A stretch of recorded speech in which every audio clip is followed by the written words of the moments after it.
Born in Washington, D.C. in 1899, Edward Kennedy Ellington began studying piano when he was just 7 years old.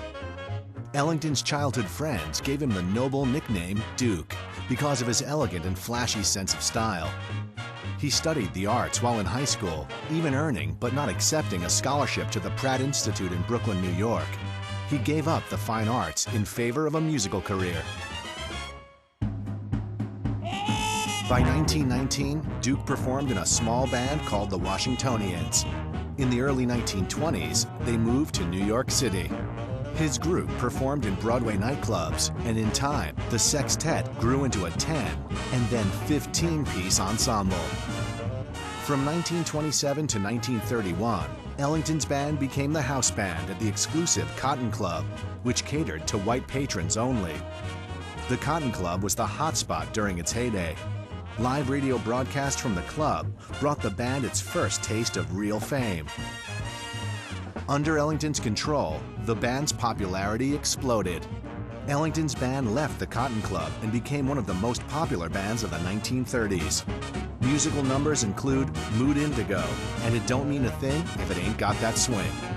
He also wrote pieces like Mood Indigo, which were pop hits on the jukebox in their day and very good sellers. But then Ellington would go back and do what some music historians call retossing the salad. He would take that same piece and now score it for an extended concert venue. The band went through a few changes at the end of the 1930s, eventually developing a lighter, freer rhythm. Billy Strayhorn joined the group and composed what would become Ellington's signature song, Take the A-Train. After World War II, the music industry experienced a revolution. The expensive big bands of the pre-war era were shunned, and the industry concentrated on singers who fronted. There were periods during the Depression and then during the early 50s when the band was hardly working, and he would come out of his own pocket because he knew that as a composer he needed to hear his own music night after night.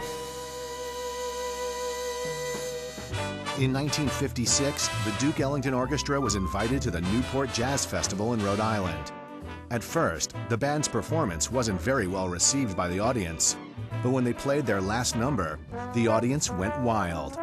This performance and the album that followed reignited the Duke Ellington Orchestra. Ellington received countless honors and awards, including 16 honorary doctorates, the President's Gold Medal from Lyndon Johnson, the Medal of Freedom from Richard Nixon, and the French Legion of Honor. He also has a star on the Hollywood Walk of Fame and 13 Grammys, including the Grammy Lifetime Achievement Award in 1966.